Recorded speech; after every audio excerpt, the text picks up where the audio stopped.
Welcome to another interview in our FM Expert series. Today I'm joined by Dale Vaughan. Hi Dale, how are you? I'm fine, thank you.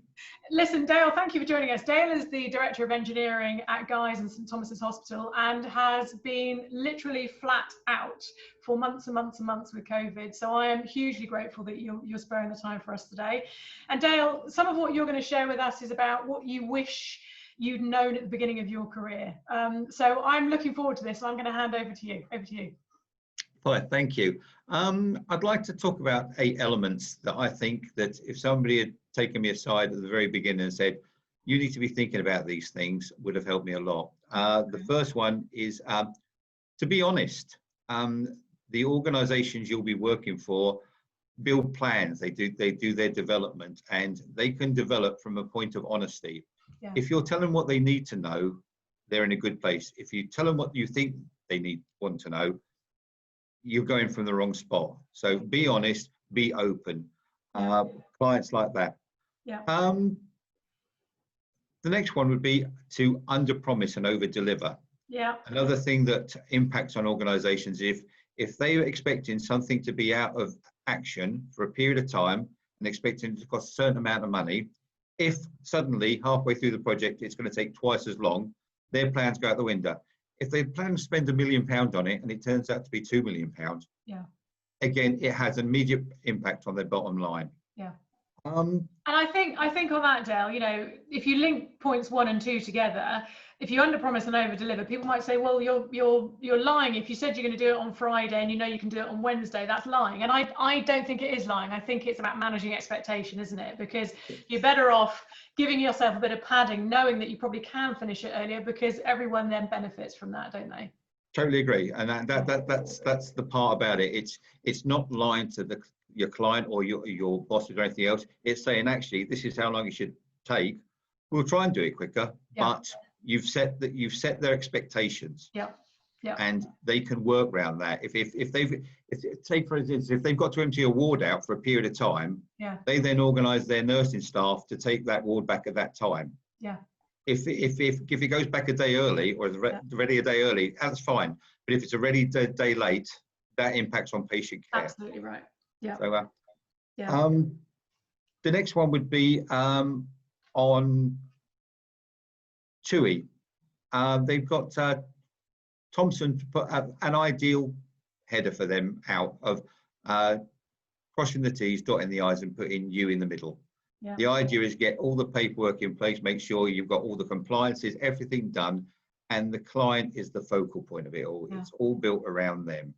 So again, you can't see a better logo anywhere. That was absolutely spot on. And most organizations, if they followed that, they can't go far wrong. There's somebody else who's contributed to this series who's a very well respected consultant and trainer, a lady called Anna Lennox Martin, who I don't know if you've worked with. She years ago started training around the term customer centric FM, and that's exactly the point, isn't it? Put the customer in the middle of everything you do, whether it's an email, whether it's a notice, whether it's a project, whether it's signage, whatever it is. If you start with them at the middle and the beginning, you've got a much better place to communicate effectively, haven't you? Absolutely correct. That takes me on to my next point, okay. Which is each client needs to be made to feel special. They need to feel that they're the center of your world. Yeah. By being honest, open with them, giving them the bad news as well as the good news. Oh, that's so ties to being honest with them. But if they feel the center of you're more interested in their business than your own, you're in a very good position. Yeah. But you've also got to tell them that your other clients, if they've got a disaster going on, that you're going to drop everything to look after them. Yeah. But they will be in a position where if they were in the same position, knowing that you'll drop everything else you're doing to look after them. Exactly. Yeah. And the thing about bad news, it's like I always say to people, it's like when you're waiting for a flight and you know the plane is delayed, you would rather know it's 5 hours than them tell you every hour when they already know it's 5 hours, because you can manage your expectations. So we shouldn't be afraid of passing on bad news, should we? Yes. And again, that goes back to setting the scene for the client so they know exactly what's going on. That also ties into the quality gaps, making that everybody's expectations are being met. So you've got the 5 quality gaps, tie into those to make sure you've got those elements covered off. Yeah, brilliant. I love this. What's number 5? Number 5, it's developing your support setup around you. No matter who you are, you won't know everything. Yeah. If you've got a degree, master's degree, whatever, you are good at that subject. Doesn't mean you're good at all subjects. You'll have strengths and you'll have weaknesses. Build a team around you that supports your weaknesses and brings their own strengths to it as well.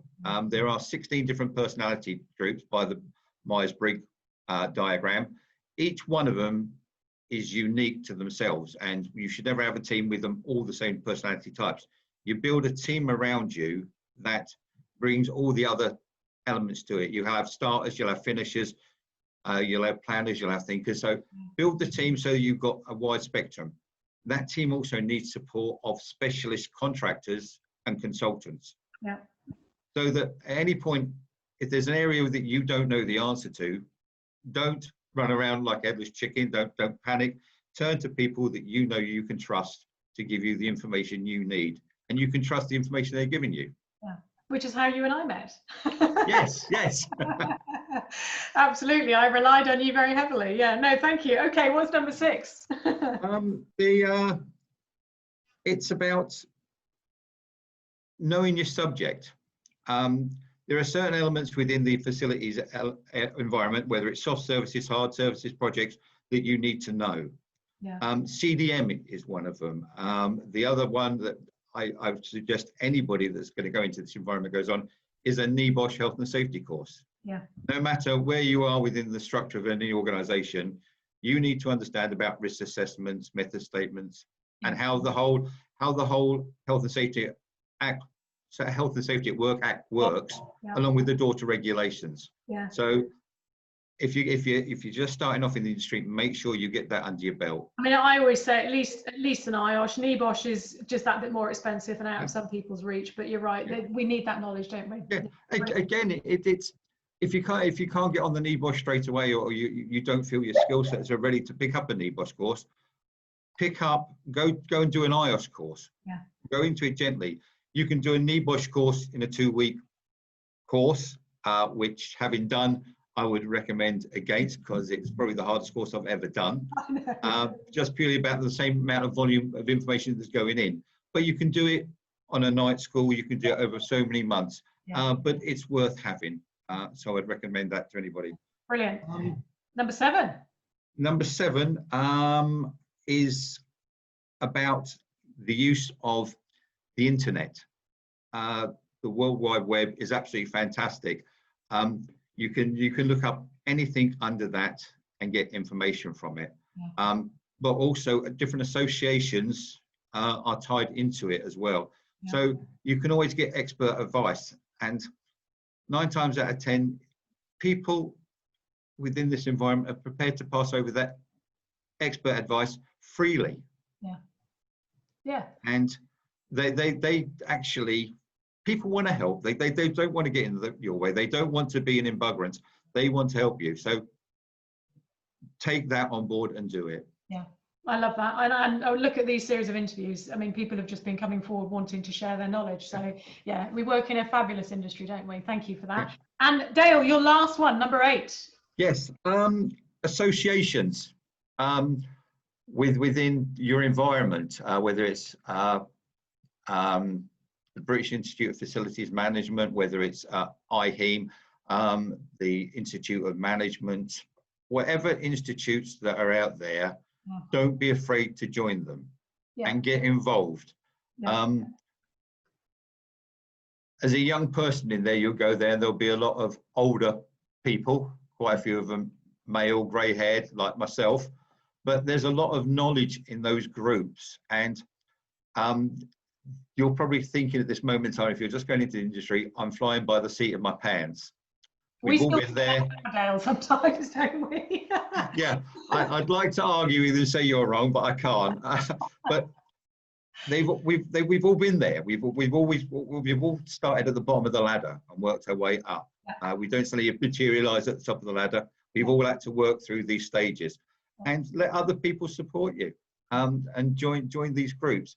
If you find you're not getting anything, you can always leave them, but from the ones I'm involved with, they are worth being involved in. Yeah, I agree. I agree. So all of it basically is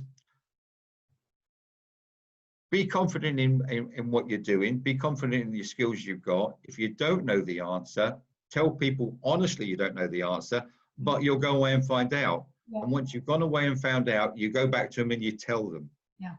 Yeah. Because out of all of this, communication is the centerpin to all of it. Yeah, what a beautiful catch-all to finish on, because you're absolutely right. You know, FM is about people. People have to communicate, and whether it's communicating positive news, negative news, whatever it might be, that's what our profession is based around, isn't it? So, Dale, I am so grateful for you sparing your time and your wisdom. See, your wisdom. No, you're so busy, and just to find the time to do that, I really appreciate it. So I'm going to say a huge thank you. Thank you very much. Thank you. Take care.